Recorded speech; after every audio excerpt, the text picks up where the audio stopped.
या क्षेत्रामध्ये आपल्याला करिअर कसं करता येईल त्या संबंधीचा हा टॉक आहे. तर आपण पीपीटीच्या माध्यमातूनच हे सुरू करू. ओके.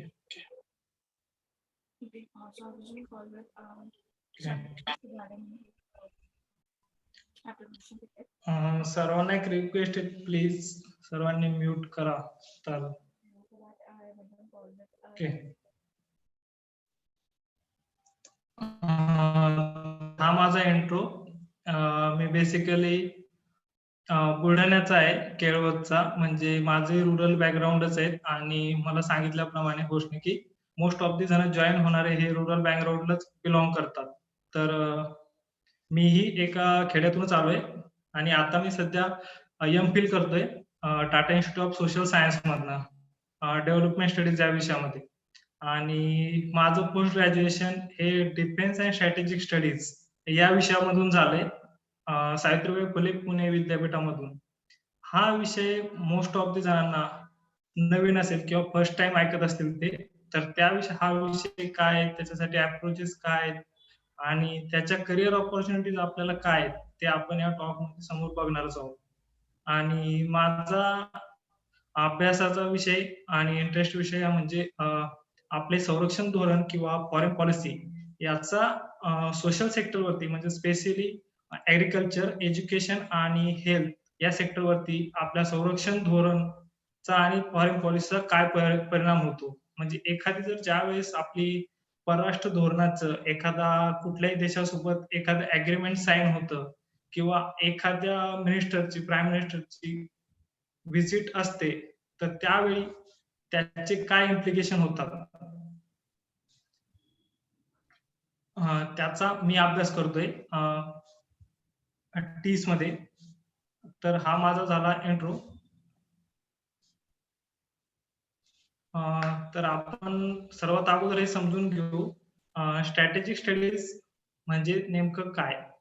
म्हणजे ज्यावेळेस आपण बघतो की मेडिकल फील्ड म्हटल्यानंतर डॉक्टर, नर्स किंवा मेडिसिन त्या रिलेटेड किंवा इंजिनियर म्हटल्यानंतर त्या रिलेटेडची फील्ड आपल्याला एक बेसिक आयडिया त्याबद्दल असते.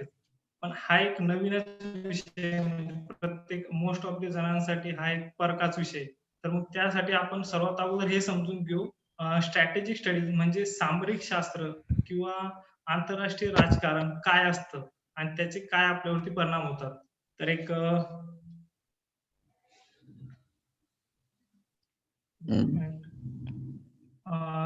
तर हा एक फक्त आपला इंडियाचा मॅप आहे आणि हे जे रेड डॉट दिसतात हा एक स्ट्रिंग ऑफ पर्ल जी चायनाची एक पॉलिसी आहे की त्या एक आर्टिकल मधनं समजलंय की चायना भारताच्या बहुतेक असा कडा तयार करते की भविष्यात जर भारताचं आणि चीनचं युद्ध झालं किंवा त्यानंतर काही सीमेवर तणाव निर्माण झाला तर त्याद्वारे चीन भारतावरती अटॅक करेल.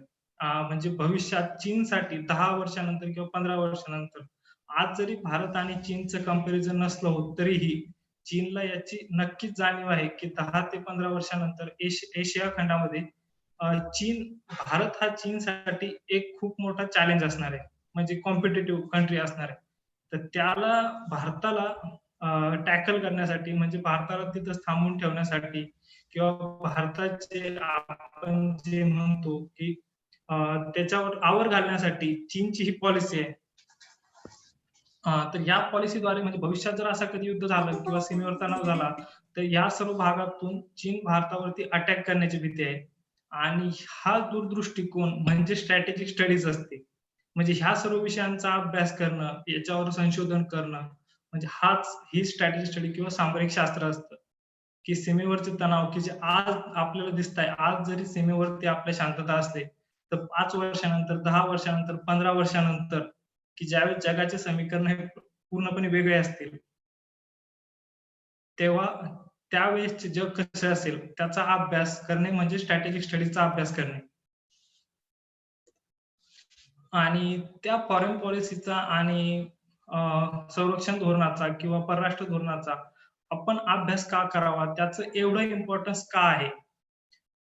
तर आपण आणखी एक उदाहरण म्हणजे हा जो मॅप आहे साऊथ अमेरिका खंडातला हा जो छोटासा देश आहे बोलिव्हिया, म्हणजे नेहमी चर्चेतला देश आहे भारताच्या आणि त्यांच्या भारताच्या आणि बोलिव्हियाच्या नेहमीच नेत्यांच्या भेटीगाठी आपण पेपरद्वारे वाचत असतो.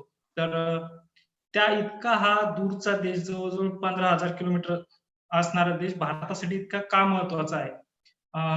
तर याचा अभ्यास म्हणजे याचा काय त्याचे इम्प्लिकेशन काय त्या सर्व भेटींचे त्याचा अभ्यास करणे म्हणजे आंतरराष्ट्रीय राजकारणाचा किंवा स्ट्रॅटेजी स्टडीजचा अभ्यास करणे आहे. आणि म्हणजे आता हा जो बोलिव्हिया देश आहे याचं महत्व असं आहे की 10 वर्षानंतर किंवा 15 वर्षानंतर की जे 2030 ची भारताची पॉलिसी आहे की भारतातल्या 30% भारतीय रोडवर असणाऱ्या गाड्या ह्या इलेक्ट्रॉनिक असतील 2030 पर्यंत. तर मग 2030 पर्यंत इलेक्ट्रॉनिक्स असणार म्हटल्यानंतर त्यासाठी बॅटरीज लागणार. त्या बॅटरीसाठी भारताला लिथियम लागणार आणि तो लिथियम आहे या बोलिव्हिया, पेरू आणि चिली ह्या ट्रायंगल मध्ये लिथियम ट्रायंगल म्हणतात त्याला. तर त्याच्यासोबत 10 ते 15 वर्षानंतरची आपली गरज लक्षात घेऊन आतापासून जे आपण संबंध प्रस्थापित करतोय त्यासाठी आपण परराष्ट्र धोरणाचा किंवा आंतरराष्ट्रीय राजकारणाचा अभ्यास करायचा असतो. की आपल्या घरातले जे प्रत्येक अप्लायन्सेस आहेत इलेक्ट्रॉनिक्स ते आपण एक बॅटरीज पासून इलेक्ट्रॉनिक बॅटरीज पासून बनवलेले आहेत आणि त्या बॅटरीसाठी लागणारा लिथियम हे बोलिव्हिया मधून येणार आहे भविष्यातलं की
बरोबर करतात ते.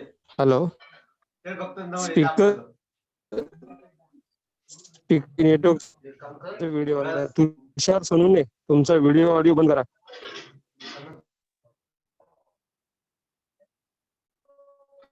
मित्रांनो थोडासा नेटवर्क इश्यू आहे.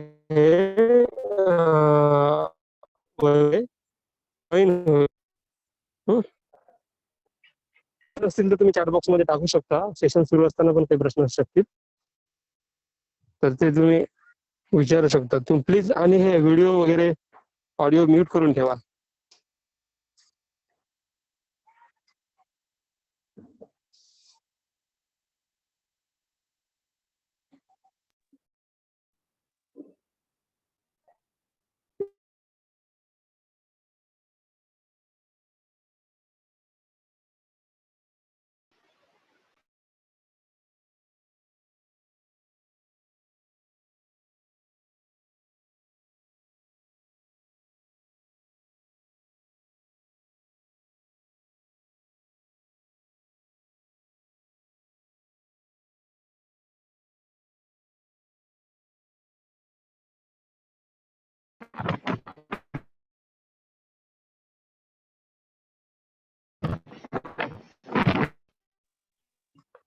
हा वैभव जॉईन झालेत आपल्या सोबत.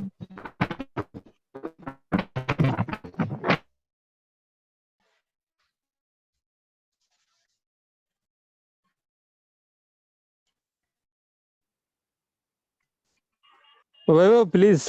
हॅलो. हा हा हॅलो. नेटवर्कचा इश्यू आहे का? हा सॉरी आवाज झालं येतोय नाही. तुझा.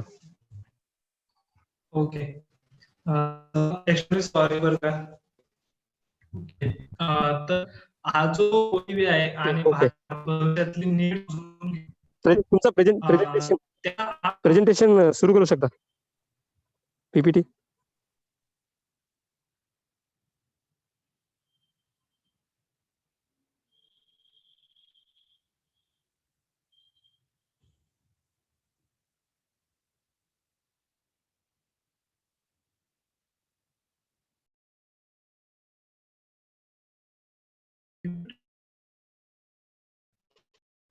हा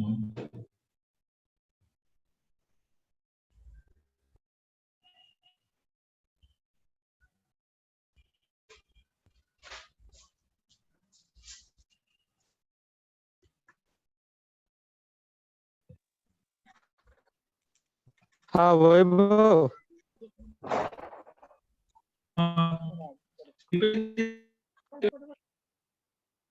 हो, हॅलो, तुमचा आवाज येतोय जरा प्रशांत? ब्रेक होतोय मध्ये. हा आता येतोय. आता येतोय? हो हो येतोय येतोय. ओके. हेडफोन असेल तर हेडफोन पीपीटी वापरू दिसतोय का? शकता. पीपीटी दिसतंय का? मला दिसत नाही पीपीटी. स्क्रीन शेअर झाली नसेल बघा परत.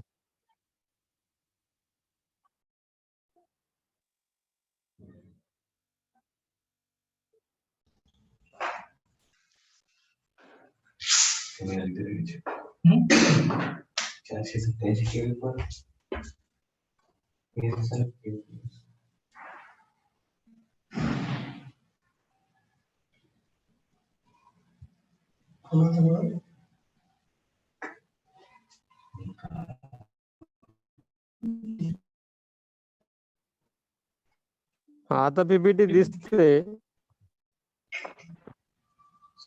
दिसते. Okay okay.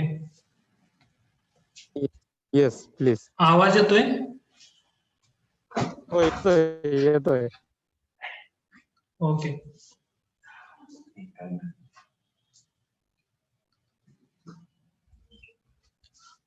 तर आपण इथं होतो बोलिव्हिया आणि भारताचं परराष्ट्र धोरण.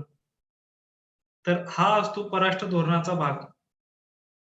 आणि ह्या पॉलिसीचे आपल्या डे टू डे लाईफ वरती काय इम्प्लिकेशन होतात. म्हणजे इंटरनॅशनल राजकारण आपल्या दैनंदिन आयुष्यावरती काय परिणाम करू शकते. याचा अभ्यास जो असतो तो असतो इंटरनॅशनल पॉलिटिक्सचा अभ्यास. तर आता रिसेंटली लास्ट इयर 5 ऑगस्टला इंडियन गव्हर्नमेंटनं 370 विथड्रॉ केलं काश्मीरमधून. तर त्याचे आंतरराष्ट्रीय राजकारणावरती इम्प्लिकेशन काय झाले. त्याविरुद्ध पाकिस्ताननं युनायटेड नेशनच्या सिक्युरिटी काउन्सिलमध्ये रिझोल्युशन पास केलं आणि त्याला तुर्की आणि मलेशिया यांनी बॅकअप केलं. आणि भारत सरकारनं त्याच्यावरती आक्षेप म्हणून मलेशिया सोबत असणारे भारताचे जे की पाम ऑइल आपण इम्पोर्ट करतो त्याच्यावरती निर्बंध घातलेत. त्याच्यावरती बरेच रिस्ट्रिक्शन लावले. त्याचा परिणाम असा झाला भारतात ऑइलचे म्हणजे खाद्यतेलाचा तुटवडा जाणवला आणि भारतीय मार्केटमध्ये खाद्यतेलाच्या किमती काही काळासाठी वाढल्या होत्या. आणि त्याचाच परिणाम झाला की विदर्भ, मराठवाडा किंवा मध्य प्रदेशमध्ये पिकणाऱ्या सोयाबीनच्या किमतीही वाढल्या. जर ढोबळ मनाने विचार केला तर 370 काश्मीरमधून काढणं आणि त्याचा सोयाबीनवरती होणारा परिणाम की सोयाबीनच्या किमतीवरती होणारा परिणाम किंवा खाद्यतेलावरती होणारा परिणाम हे लक्षात येत नाही. पण त्याचा 370 काढण्याचा आणि ह्या सोयाबीनच्या म्हणजे आंतरराष्ट्रीय राजकारणाचे किंवा संरक्षण धोरणाच्या पॉलिसीचा असाही इम्प्लिकेशन असेही परिणाम आपल्याला पाहायला मिळतात. मग अशाच पॉलिसी चा स्टडी करणे म्हणजे आंतरराष्ट्रीय राजकारणाचा अभ्यास करणे. मग असा हा जो पूर्ण आपल्यासाठी परका वाटणारा विषय की मोस्ट ऑफ दी म्हणजे रुरल भागातून येणाऱ्या मुलांसाठी हा नेहमीच परका विषय असतो. ह्या विषयात आपण फक्त एक ऑडियन्स म्हणून बघत असतो की सीमेवरती काहीतरी नेहमी सुरू असतं. आपण ते फक्त पाहत असतो. पण त्याच्यावरती आपलं स्वतःचं मत किंवा स्वतःच एक ओपिनियन आपण कधीच तयार करू शकत नाही. तर मग असे विषय आपण कसे शिकायचे? म्हणजे त्यात आपल्याला प्रॉब्लेम का जाता? आपण आतापर्यंत हे विषय का शिकलो नाही? तर त्यासाठी सगळ्यात महत्त्वाची गोष्ट म्हणजे आपण आपल्या ट्रॅडिशनल एज्युकेशनचा हॉरिझॉन कधी क्रॉसच नाही केलं. म्हणजे जे मेडिकल इंजिनिअरिंग किंवा स्पर्धा परीक्षा याच्या बाहेर आपण कधी पडलोच नाही. तो हॉरिझॉन सगळ्यात अगोदर आपल्याला क्रॉस करावा लागेल. त्यानंतरच ह्या विषयाकडे बघण्याची आपली वीळ डेव्हलप होईल. आणि एक दुसरा एक परिणाम म्हणजे दुसरं एक कारण म्हणजे की आपण समजतो की परराष्ट्र धोरण किंवा संरक्षण धोरण हा आपला विषय नसतो. आपलं संरक्षण धोरणाशी संबंध म्हणजे फक्त की आर्मी किंवा नेव्ही किंवा एअरफोर्स या संबंधीच्या ज्या भरती येतात, स्पेशली जीडी लेव्हलच्या त्यासाठी आपण अप्लाय करतो आणि त्यासाठीच आपण प्रिपरेशन करत असतो. पण ॲक्चुअली जो हा झाला फील्डवरचा भाग या क्षेत्रातला आणि जे बिहाइंड द वॉर म्हणजे ह्या क्षेत्रातल्या फील्डपेक्षाही म्हणजे युद्ध कधीतरीच होत असतं. पण त्याच्या अगोदर युद्ध व्हावं किंवा युद्ध अव्हॉइड करणं, युद्ध टाळण्यासाठी जी 90% प्रिपरेशन असते, ती ही बिहाइंड द स्क्रीन असते. म्हणजे पडद्यामागच्या घडामोडी ज्या म्हणतो आपण, ते ह्या सर्व असतात आणि त्याचा अभ्यास करणं म्हणजे हा आपला भाग नाही, हे आपण समजत असतो. त्याच्यामुळे ह्या क्षेत्राकडे आपण आपलं क्षेत्र म्हणून कधी बघतच नाही. आपण फक्त फील्डवर काम करण्यापुरतं स्वतःला मर्यादित करतो आणि त्यामुळे ह्या क्षेत्राकडे आपण कधीच वळतच नाही. म्हणजे थिअरॉटिकल पार्ट की जो 90% संरक्षण धोरणाचा किंवा परराष्ट्र धोरणाचा भाग असतो, आपण त्यात जातच नाही. आपण फक्त वरचे 10% जे आहे, की भरतीची पोलीस भरती सॉरी मिलिटरी भरती किंवा नेव्हीची भरती त्याचीच तयारीमध्ये गुंतलेलो असतो. म्हणजे पण एज्युकेशन हे कधीच एका क्लासची मक्तेदारी कधीच नसते. त्याच्यामुळे ह्याही शिक्षण 90% चा भाग आपणही व्हावं आणि ते शिक्षण आपणही घेतलं पाहिजे. सगळ्यात महत्त्वाचा तो अप्रोच आपल्याला डेव्हलप करावा लागतो आणि ह्या क्षेत्राचं आपल्याकडे नॉलेज नसते. त्यामुळं आपण त्याकडे वळत नाही. आणि एक सगळ्यात महत्त्वाचं म्हणजे हा एक ब्युरोक्रॅटिक म्हणजे अधिकारी जे किंवा डिप्लोमॅट असतात आपले, की परराष्ट्र धोरण, परराष्ट्र मंत्रालयातले अधिकारी, की जे आपण अँबॅसेडर म्हणतो, की त्यांनी ह्या पॉलिसी ठरवायच्या असतात. तर त्यांनीच हे सगळे परराष्ट्र धोरणाचे नियम किंवा संरक्षण धोरणाचे नियम ठरवायचे असतात. पण आपण जे की रुरल बॅकग्राऊंडला येतो, रुरल बॅकग्राऊंडला बिलॉंग करतो, जर कांदा निर्यात थांबवणं किंवा कांदा निर्यात करणं हा एक परराष्ट्र धोरणाचा भाग आहे. पण त्याचे इम्प्लिकेशन हे रुरल भागावरती पडतात. म्हणजे कांद्याची निर्यात थांबली म्हणजे कांद्याचे भाव भारतीय मार्केटमधले कमी होणार आणि ऑब्व्हियसली त्याचे परिणाम शेतकऱ्यालाच भोगावे लागणार. तर शेतकऱ्याचे मुलं जर ह्या सगळ्या प्रोसेसमध्ये पॉलिसी ठरवण्यामध्ये असतील आणि त्यांचे इश्यू, त्यांचे कन्सर्न किंवा शेतकऱ्यावरती त्याचे होणारे परिणाम हे डायरेक्ट जर फॉरेन पॉलिसी परराष्ट्र धोरणाच्या तिथपर्यंत जर ते स्वतःची बाजू त्या ठिकाणी मांडत असतील, तर त्याचा रुरल इकॉनॉमीवर आणि रुरल सोसायटीवर नक्कीच चांगला परिणाम होईल, की जर शेतकऱ्याची मुलं कांदा उत्पादक शेतकरी किंवा साखर उत्पादक किंवा ऊस उत्पादक शेतकऱ्याची किंवा सोयाबीन उत्पादक शेतकऱ्याची मुलं ह्या जर परराष्ट्र धोरण ठरवण्यामध्ये गेले, तर त्याचा नक्की शेतकरी आणि आपल्या ग्रामीण भागाला म्हणजे आपण ज्या सोसायटीला बिलॉंग करतो त्याला नक्कीच फायदा होतो. त्यामुळं हा विषयाकडे बघण्याचा आपला अप्रोच सर्वात अगोदर बघणं गरजेचं ठरतं.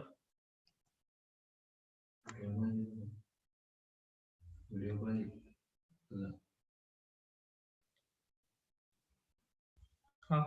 तर मग त्या विषयासाठी आपण अप्रोच कुठं करावं, की कुठल्या इन्स्टिट्यूट, कुठल्या संस्था ते विषय आपल्याला शिकवतात. तर त्यामध्ये भारतातलं सगळ्यात महत्त्वाचं क्षेत्र म्हणजे किंवा महत्त्वाची इन्स्टिट्यूट म्हणजे जवाहरलाल नेहरू युनिव्हर्सिटी दिल्लीची आणि त्याचं स्कूल ऑफ इंटरनॅशनल स्टडीज की ज्यामध्ये हे विषय भारतातलं सगळ्यात महत्त्वाचं आणि सगळ्यात चांगलं सेंटर समजलं जातं आंतरराष्ट्रीय राजकारणाचा अभ्यास करणारं. तर त्याची प्रिपरेशन म्हणजे रस्ता तर अवघड आहेच की जेएनयूची एंट्रन्स क्लिअर करणं किंवा जेएनयूमध्ये ॲडमिशन मिळवणं नक्कीच अवघड गोष्ट आहे. पण त्याची विल डेव्हलप होणं ते सगळ्यात गरजेचं आहे आणि ती विल डेव्हलप झाल्यानंतर जेएनयूची एंट्रन्स किंवा टीस किंवा साऊथ एशियन युनिव्हर्सिटीची एंट्रन्स क्लिअर करण्यासाठीचे मार्ग आपल्याला नक्कीच सापडतील. मग त्यासाठी अ, एकलव्य अकॅडमीची मदत घेणे असो किंवा आपल्या आजूबाजूच्या असे लोक शोधणं गरजेचे आहे, की त्यासाठी आपल्याला ते मदत करतील. आणि आपल्याला सर्वात ॲक्सेसिबल या क्षेत्राचा अभ्यास करण्यासाठी असणारे युनिव्हर्सिटी म्हणजे सावित्रीबाई फुले युनिव्हर्सिटी, सावित्रीबाई फुले पुणे युनिव्हर्सिटी आणि त्या युनिव्हर्सिटीमधलं department of defence and strategic studies की जिथून माझं पोस्ट ग्रॅज्युएशन कंप्लीट झालंय. तिथे हाच विषय चालतो. तिथेही संरक्षण धोरणासोबतचे अ, संरक्षण क्षेत्रातल्या लोकांसोबत डायरेक्ट कोलॅबोरेशन असते आणि त्यासाठी आपल्याला ॲक्सेसिबल असणारी ही सर्वात जवळची युनिव्हर्सिटी आहे. त्याकडे आपण बघू शकतो. त्यालाही एंट्रन्स असते. त्याची सगळी प्रोसेस आपल्याला त्याच्या साइटवरती बघायला भेटते.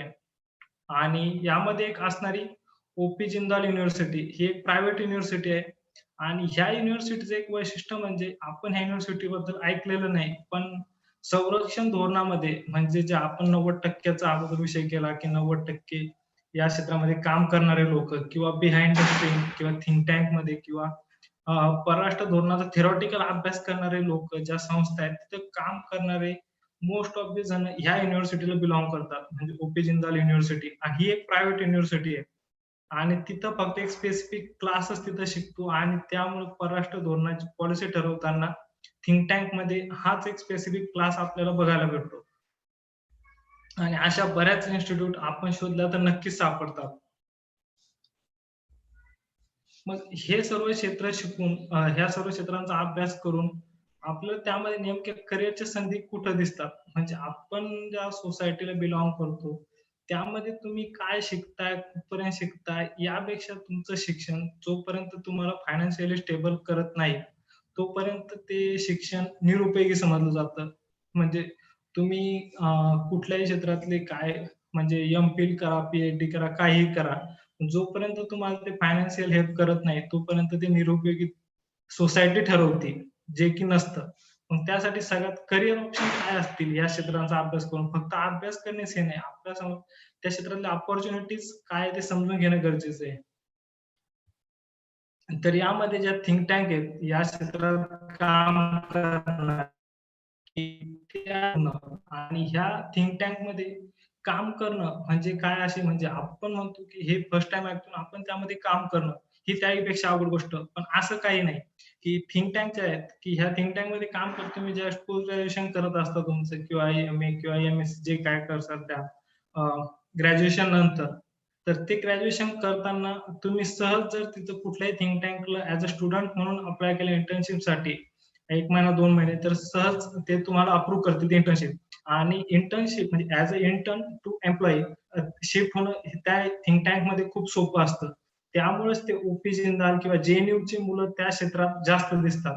कारण त्यांचा प्रवास जो असतो तो की पोस्ट ग्रॅज्युएशन, इंटर्न आणि एम्प्लॉयी जास्त सहज होतो, सोपा होतो. पण आपण सहज त्या क्षेत्रात डायरेक्ट बघतो त्यामुळे ते अवघड वाटतं. मग ह्या थिंक टँकमध्ये आपण as a research assistant, analyst किंवा रिसर्च फेलो, कंटेंट रायटर किंवा डिफेन्स जर्नलिस्ट म्हणून काम करू शकतो. आणि आणखी एक ऑप्शन म्हणजे या क्षेत्रात करिअर घडवण्याचं म्हणजे सिक्युरिटी इंटेलिजन्स प्रोव्हायडर कंपनीज ज्या आहेत किंवा एम-एन-सीज, मल्टीनॅशनल कंपनीज. की मल्टीनॅशनल कंपनीज म्हटल्यानंतर आपल्याला सगळ्यात अगोदर येतात की आयटी बेस्ड कंपनी किंवा सॉफ्टवेअर बेस्ड कंपनीज कुठल्याही. तर ह्या सिक्युरिटी क्षेत्रातही काम करणाऱ्या बऱ्याच मल्टीनॅशनल कंपनी आहेत, की ह्या कंपन्यांचं काम काय असतं? कुठलाही इन्व्हेस्टर किंवा कुठलीही फॉरेन कंपनी जर कुठल्याही देशामध्ये इन्व्हेस्ट करण्या अगोदर त्यांची इन्व्हेस्टमेंट ही सिक्युअर आणि सेफ आहे का? किंवा तो देश त्यांच्या इन्व्हेस्टमेंटसाठी सेफ आहे का? हे त्यांना म्हणजे सेफ म्हणजे त्या क्षणाला जरी सेफ वाटत असला, तरी पुढचे 5, 10, 20 वर्ष जे की ते इन्व्हेस्ट करणार आहेत, ते त्यासाठी सेफ आहे का? तर त्याची माहिती ह्या multinational company, security intelligence provider companies provide करतात आणि त्या कंपन्यांमध्ये as a MNC as a defence analyst म्हणून आपण एका एम-एन-सी मध्ये जॉब करत असू, तर नक्कीच हा एक खूप मोठा म्हणजे करियर अपॉर्च्युनिटी होऊ शकते, की म्हणजे तुम्ही जे इंजिनिअरिंग करून आपण इंजिनिअरिंग झालंय फक्त सस्टेन करू शकल एवढ्या पगाराची किंवा एवढ्या महिन्यावरती नोकरी केल्यापेक्षा ह्या कंपन्यांमध्ये ॲज अ डिफेन्स अॅनालिस्ट किंवा इंटेलिजन्स प्रोव्हायडर म्हणून जॉब करणं हा कधी पण एक तुमचं स्टँडर्ड ऑफ लाईफ इन्क्रीज करणारच पाऊल असेल. त्यामुळे आणि ह्या म्हणजे स्पेशली की यात थिंक टँक कुठकुठल्या आहेत हे आपल्याला माहित नसतं. म्हणजे पीजी तर करतोय किंवा पीजी करायच्या अगोदर थिंक टँक कुठल्या आहे, की म्हणजे तुमच्या इन्स्टिट्यूटमध्ये ॲडमिशन घेताना, की ह्या थिंक टँकचा अभ्यास की थिंक टँक कुठकुठला आहे म्हणजे बरोबर त्या दिशेनं आपण ऑब्झर्व्हर रिसर्च फाउंडेशन ही इन्स्टिट्यूट हे पूर्ण म्हणजे डिफेन्स फॉरेन पॉलिसी म्हणजे परराष्ट्र धोरण किंवा मॅरिटाईम सिक्युरिटी म्हणजे समुद्राच्या मार्गे सर्व होणारे किंवा जगाच्या सगळ्याच राजकारणाचा सगळ्याच संरक्षण धोरण आणि परराष्ट्र धोरणासंबंधी सगळ्या क्षेत्राचा ही थिंक टँक अभ्यास करते. आणि जी आयडीएस आहे institute of defence strategic analysis ही एक इन्स्टिट्यूट की ही इन्स्टिट्यूट डिफेन्स आणि भारतीयचे डिफेन्स पॉलिसी याचाच अभ्यास करते फक्त. म्हणजे तुम्ही जर ग्रॅज्युएशन करताना किंवा पोस्ट ग्रॅज्युएशन करताना जर ठरवलं की आपला एक स्पेसिफिक इंटरेस्ट ओळखून की डिफेन्स पॉलिसी का त्यातल्या त्यात फॉरेन पॉलिसी हे ठरवून मग थिंक टँक निवडून मग प्रॉपर जर ग्रॅज्युएशनलाच असताना किंवा पोस्ट ग्रॅज्युएशनच्या फर्स्ट इयर पासूनच जर तशी तयारी केली तर म्हणजे आपण पोस्ट ग्रॅज्युएशन झाल्याबरोबर अशा थिंक टँक सहज जॉईन करू शकतो.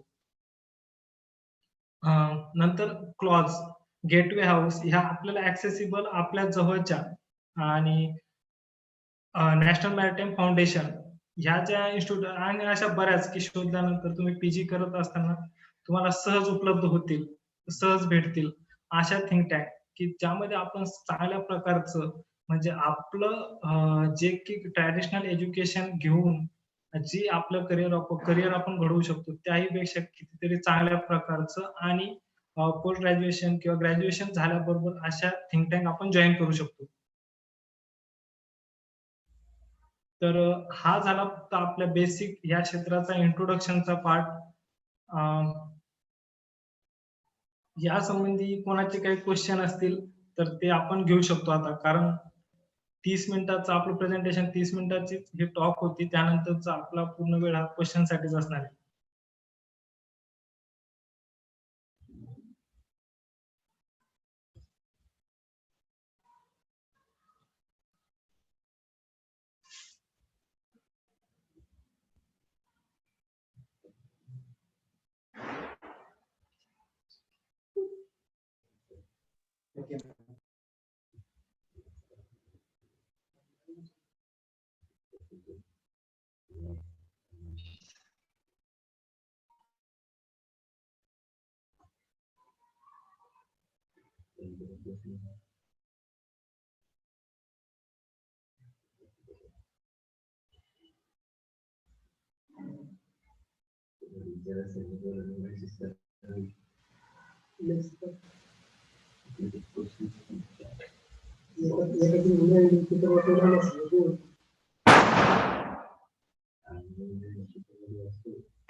वैभव चॅट बॉक्स मधले क्वेश्चन घेऊ शकतोस.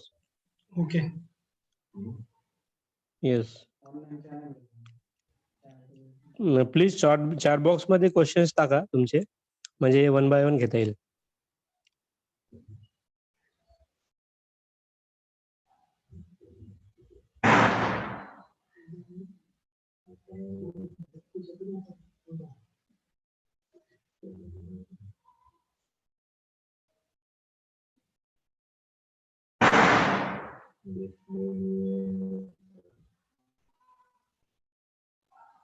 ओके.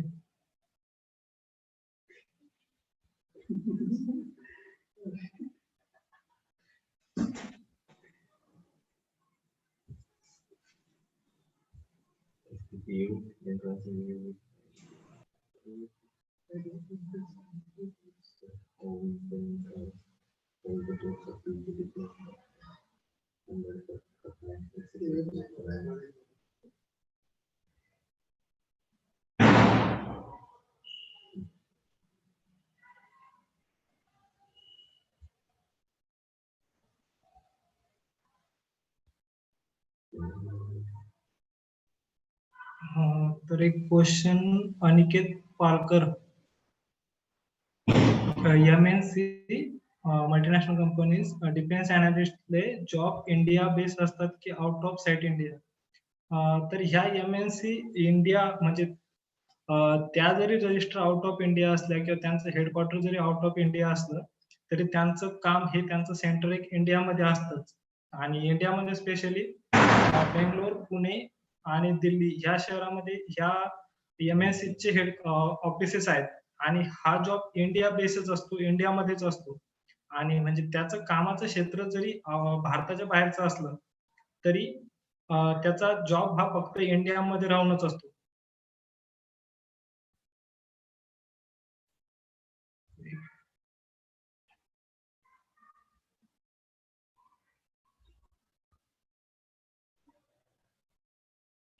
नंदकिशोर.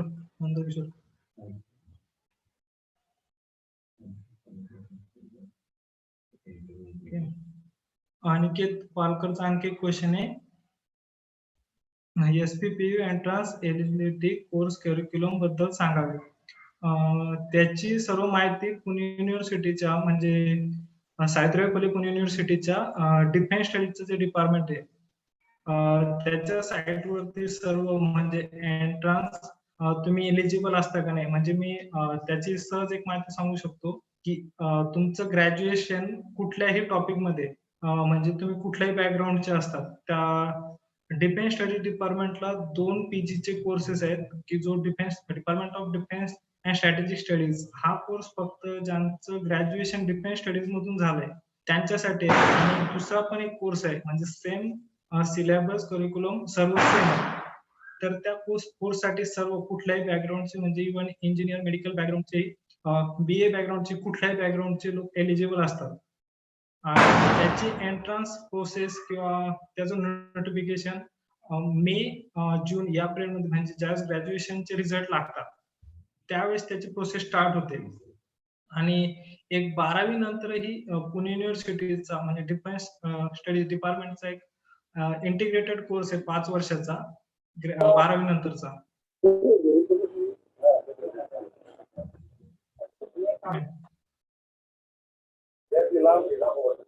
आणखी कोण नंदकिशोर हडके आणखी कोण्या देशासोबतचे इंटरलिंकेज सांगतायत बेस बोलिव्हिया बद्दल सांगितलं तसे असे बरेच एक्झाम्पल आपल्याला म्हणजे दैनंदिन म्हणजे ज्यावेळेस आपण पेपर वाचतो असे परराष्ट्र धोरणाचे कुठलाही निर्णय असतो तो भविष्यातली पॉलिसी ठरवून किंवा भविष्याकडे बघून की पुढच्या जगाचे वाटचाल कशी असेल जगाचे समीकरण कसे बदलतील बेसिसवर असतो. म्हणजे असे बरेच एक्झाम्पल सांगता येतील. मग त्यामध्ये म्हणजे आपण जे look east policy act east policy म्हणजे थायलंड सोबतचे किंवा म्यानमार सोबतचे संबंध आपल्या शेजारचे किंवा त्याचे पलीकडचा व्हिएतनाम सोबतचे संबंध की जे आपण स्ट्रॅटेजिक रिलेशन म्हणतो की ते की जपान सोबतचे संबंध चायनाला टॅकल करण्यासाठी किंवा साऊथ कोरियाला टॅकल करण्यास साऊथ कोरिया सोबतचे भारताचे संबंध किंवा आता जी आपण नेहमी चर्चेतला विषय क्वाड्रिलॅटरल की भारत ऑस्ट्रेलिया जपान आणि अमेरिका यांचा जो ग्रुप आहे त्या ग्रुपचं फॉर्मेशन काय आहे कुठल्या बेसिसवर आहे कुठले प्रॉब्लेम सॉल्व्ह करण्यासाठी आहे असे बरेच एक्झाम्पल आंतरराष्ट्रीय राजकारणासंबंधित सांगता येतील.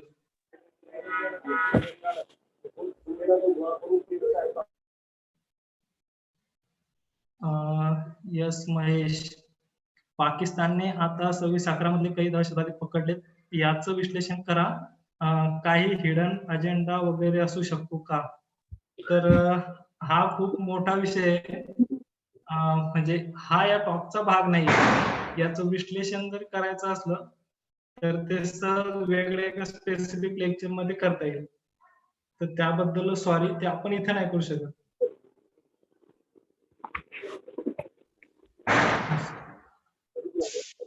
Sir, how is the course of PG diploma and Dr. Ambedkar's thought on national security in Pune University? Actually हा जो कोर्स आहे पुणे युनिव्हर्सिटी मधला डिफेन्स स्टडी डिपार्टमेंटच्या अंतर्गत येणारा हा आंबेडकर डॉक्टर आंबेडकरांचे संरक्षणासंबंधीचे थॉट काय आहेत म्हणजे त्या बेसिस वरती आणि हा कोर्स म्हणजे तुमच्या डिफेन्स अनालिसिस किंवा ह्या क्षेत्रासंबंधीचा इंटरेस्ट डेव्हलप करण्यासाठीचा एक बेसिक कोर्स म्हणून त्याकडे पाहिलं जातं. त्यानंतर त्यांची अपेक्षा हीच असते की तुम्ही आंबेडकर थॉट आणि त्याबरोबर बाकीही विचारवंतांचे थॉट्स काय असतात संरक्षणासंबंधी त्याचा अभ्यास हे डिपार्टमेंट करतं. ओके.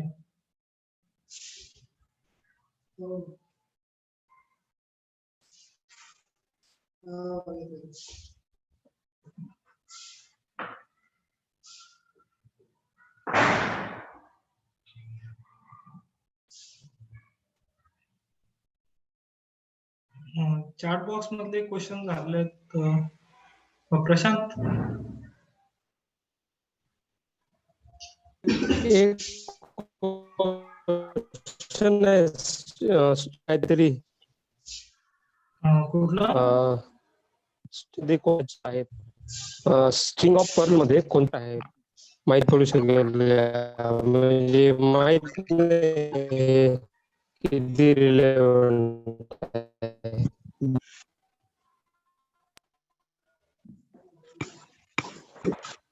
नंतर प्रश्न, नंतर किशोर विचारावा, तुमचा प्रश्न काय आहे का? हो सर. सर आवाज येतोय का? हो. हा, आवाज येतोय, आवाज येतोय. सर ते डेली न्यूजपेपर वाचत असताना सर हा इंटरलिंकेजेस साठी कशा पद्धतीने न्यूज कडे अप्रोच केलं पाहिजे, म्हणजे पूर्ण इन्फॉर्मेशन तर त्यामध्ये नसते ना, तर हा, त्यावेळेस मग बरोबर आहे. तर एक्स्ट्रा सर्च करण्याकरिता नेमके आपले अप्रोच कशा पद्धतीचे असले पाहिजे सर?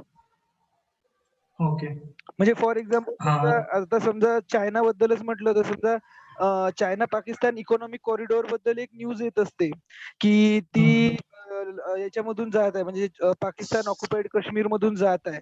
तर नेमकं ओके.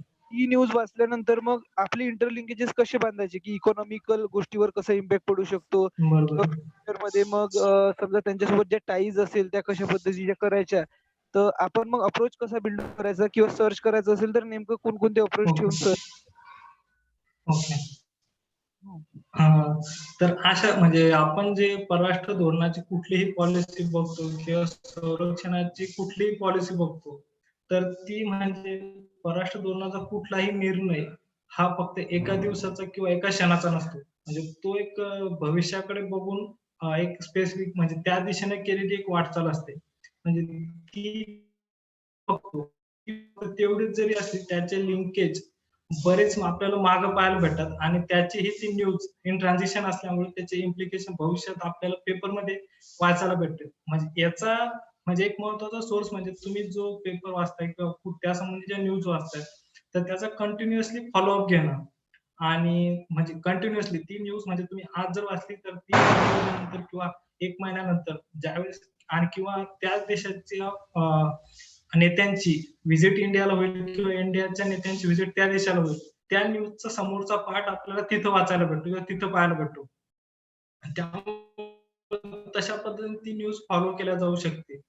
आणि प्रत्येक देशाची पॉलिसी ही एक लांब म्हणजे पूर्ण एक ट्रान्झिशन मध्ये असल्यामुळे त्याचे त्या न्यूजच्या एका आर्टिकल मध्ये सर्व न्यूज वाचायला नाही भेटत. त्यामुळे एकमेव पर्याय आहे की ती न्यूज कंटिन्युअसली वाचत जाणं आणि त्याचा फॉलोअप घेत जाणं पेपरच्या माध्यमातून किंवा त्या संबंधी सर्च करत.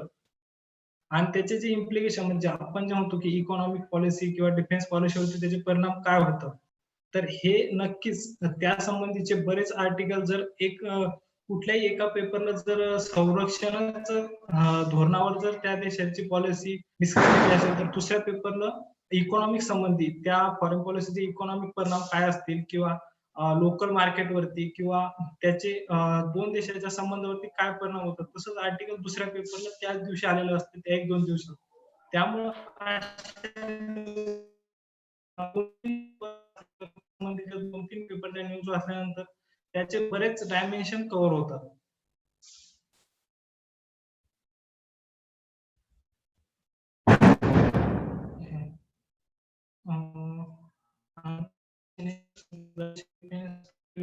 तर कसं जाऊ शकतो या फील्डमध्ये? तर या फील्डमध्ये फक्त मी जे सांगितलं की पुणे युनिव्हर्सिटीचं जे डिपार्टमेंट आहे डिफेन्स अँड स्ट्रॅटेजिक स्टडीज, त्यामध्ये जे 2 कोर्स आहेत, 2 पीजीचे कोर्स आहेत, त्यामधला एका कोर्ससाठी मॅन्डेटरी आहे की तुमचं डिफेन्स फील्ड मधलं बॅकग्राऊंड. डिफेन्स फील्ड म्हणजे ग्रॅज्युएशन मध्ये शिकताना तुम्ही म्हणजे जसं आपला किंवा मॅथ हे विषय असतात तसा डिफेन्सचा एक विषय असतो, तो असावा. आणि जो दुसरा कोर्स आहे म्हणजे त्या एकाच कोर्ससाठी म्हणजे एकाच पोस्ट ग्रॅज्युएशनसाठी ते कंपल्सरी आहे. आणि जो दुसरा कोर्स आहे त्यासाठी तुमचं कुठलंही बॅकग्राऊंड असेल, म्हणजे तुम्ही बीए झाला किंवा म्हणजे बीए कुठून झाला, फुल सायन्स मध्ये किंवा हिस्ट्री, जिओग्राफी कुठल्याही विषयात झाला किंवा बीएससी झाली, इव्हन इंजिनिअरिंग झाली, तरी तुम्ही तो कोर्स पीजी करू शकता त्या विषयामध्ये पुणे युनिव्हर्सिटीमध्ये. आणि राहिला प्रश्न जेएनयू किंवा टीस मध्ये करण्याचा, तर जेएनयू किंवा टीस असा कुठलाही क्रायटेरिया लावत नाही की तुमचं बॅकग्राऊंड हेच असलं पाहिजे तेच असलं पाहिजे. त्यामध्ये फक्त म्हणजे तुमचं आपलं स्टँडर्ड सिस्टीम जे की 10+2+3 or 4 हा क्रायटेरिया तुम्ही पूर्ण केला पाहिजे. म्हणजे तुमचं 12वी झाली पाहिजे आणि नंतर तुमचं डिग्री झाली पाहिजे 3 वर्षाची किंवा 4 वर्षाची इंजिनिअरिंगची. त्यासाठी तोच क्रायटेरिया असतो. म्हणजे डिफेन्स फील्डच पाहिजे असं नाही.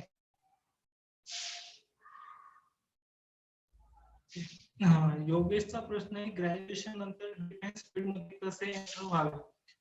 तर डिफेन्स फील्ड मधल्या कुठल्या क्षेत्रामध्ये तुला जायचंय त्याच्यावर डिपेंड करतं ते, की जर तुम्ही ऍक्च्युअल फील्ड मध्ये म्हणजे ऍज अ ऑफिसर, तर त्यासाठी सेपरेट एंट्रन्स असतात किंवा सेपरेट एक्झाम असतात, की मग ती सीडीएस असेल किंवा ओटीएची एक्झाम असेल सीडीएस, ते करू शकतो. आणि जे आपण जे आता डिस्कस केलं की फील्डवर न जाता थेरॉटिकल म्हणजे थेरॉटिकल बेस्ड जॉब करतो आपण, त्यासाठी आपण बरेच रस्ते म्हणजे त्यासाठी ग्रॅज्युएशन नंतर पीजी करणं, की जे आपण इन्स्टिट्यूट सांगितले त्या टाईपच्या आंतरराष्ट्रीय राजकारणाचा अभ्यास करणारे इन्स्टिट्यूट, तिथून पीजी करून त्या क्षेत्रात जाऊ शकतो आपण. डिफेन्स थेरॉटिकल म्हणजे जे आपण बिहाइंड द सीन त्या क्षेत्रात कॉन्ट्रीब्युट करू शकतो. कोविड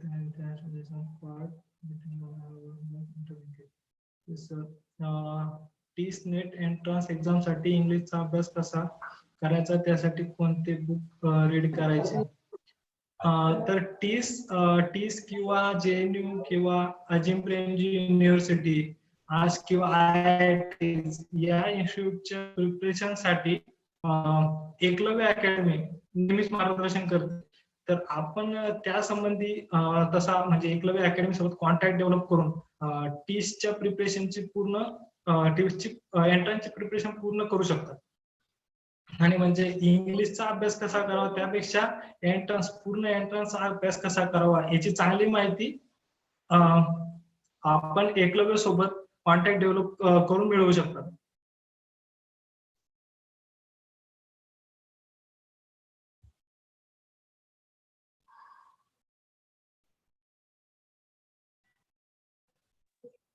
हो, त्यांनी कॉन्टॅक्ट करा मला एकलव्य अकॅडमीला.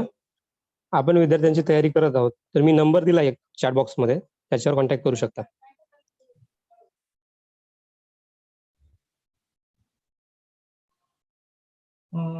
चॅट बॉक्स मध्ये क्वेश्चन झालेत ना प्रश्न?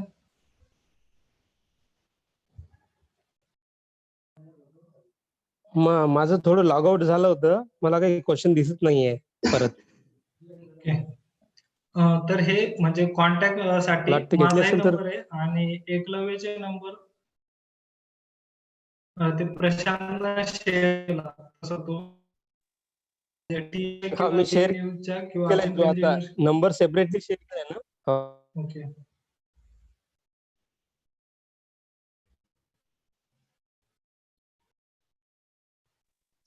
काही क्वेश्चन जर असतील कोणाचे तर तुम्ही हँड रेज करून पण विचारू शकता. 5 मिनिटं शेवटचे आहे आपल्याकडे.